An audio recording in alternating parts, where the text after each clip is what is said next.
This week, the Torah portion is called Ki Seitzei, which in Hebrew means when you go out. It begins Moses telling the Jewish people that when they go out to war, there are special laws.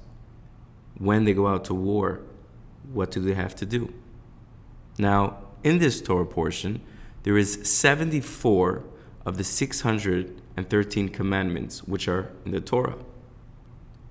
We begin with an interesting law as it attains to the Jewish people in battle.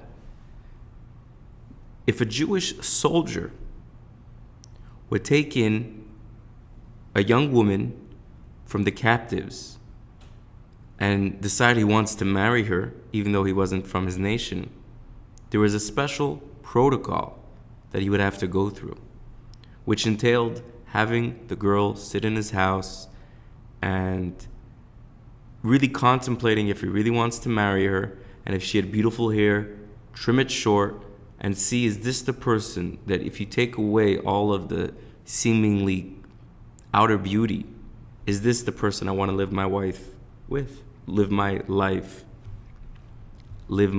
with, and then he can marry her. On a little bit of a different note, we then discuss the laws of how to bury someone with proper dignity.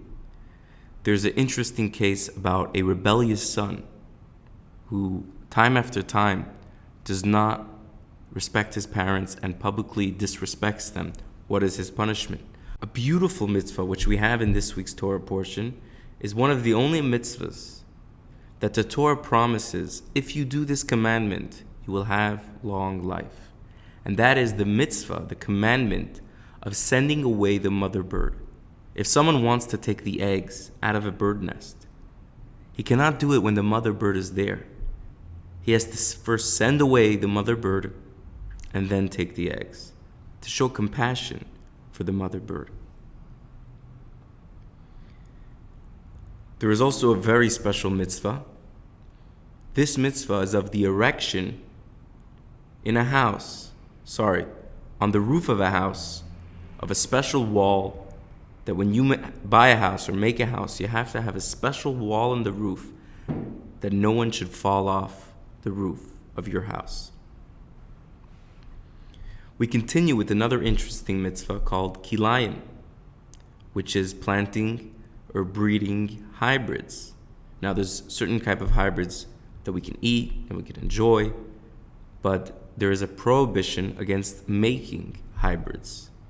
The original and the main sin is to make hybrids of wheat and grapes. And kosher vineyards will try to make sure that they're not growing grapes near wheat. But in general, this does expand to many different objects such as clothing. We're not supposed to have wool and linen together, etc. Now, last week we discussed the different procedures of the courts and how the Jewish courts were supposed to work and operate.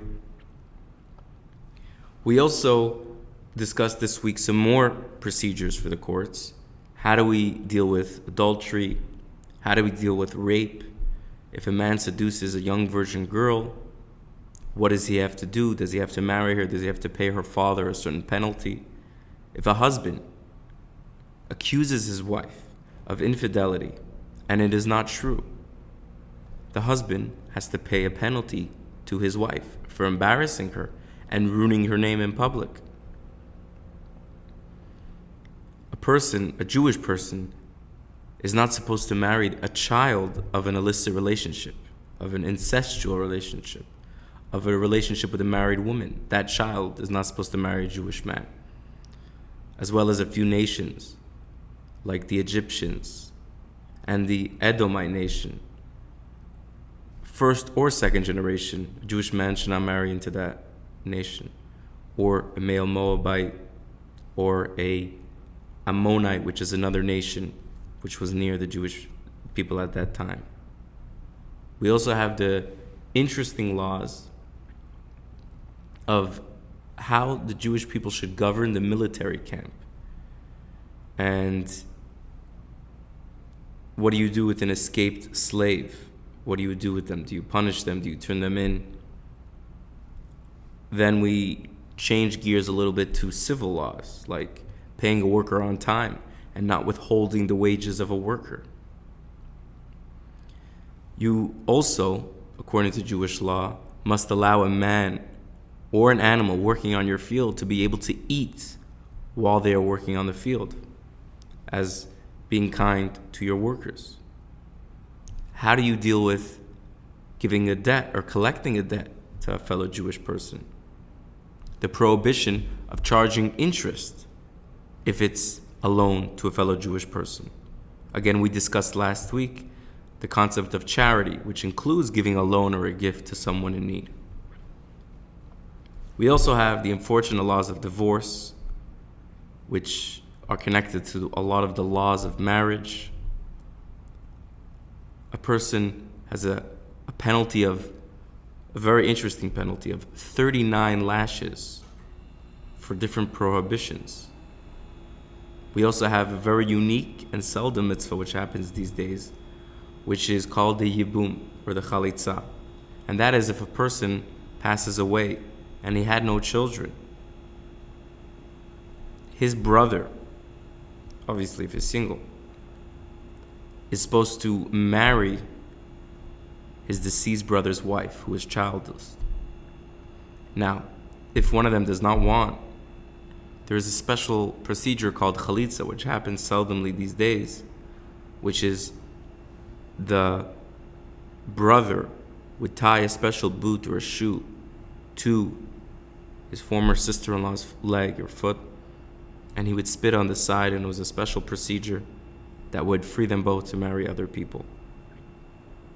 At the end of the Torah portion, we conclude with a very interesting obligation, which many Jewish people recited every single day, and it's a special mitzvah if someone has time to do, which is to remember the nation of Amalek and what they tried to do to the Jews right after they left Egypt before entering the land of Israel. Now, they came up on the Jewish people to wage war, and to stop them in their tracks on the way to Israel. But the word the Torah uses, the word the Bible uses, is korcha. They came to you, they met you, they approached you. But that word korcha could also mean coldness in Hebrew. They tried to cool you down. And this is a very special mitzvah to remember that God helped you get through that. Because every single one of us, on the journey to our promised land, or our collective redemption in promised land, goes through a challenge of something or someone trying to cool us down, trying to say, calm down, not enticing you to sin, but just enticing you to calm down, to cool down, to not be so excited or involved, to look at stuff in a cold manner, especially when it pertains to Judaism or godliness. And that's why every single day we remember the Jewish people did not let themselves be cooled down by outside forces. They kept the passion and the fire alive inside of them to connect to God, to connect to the Torah.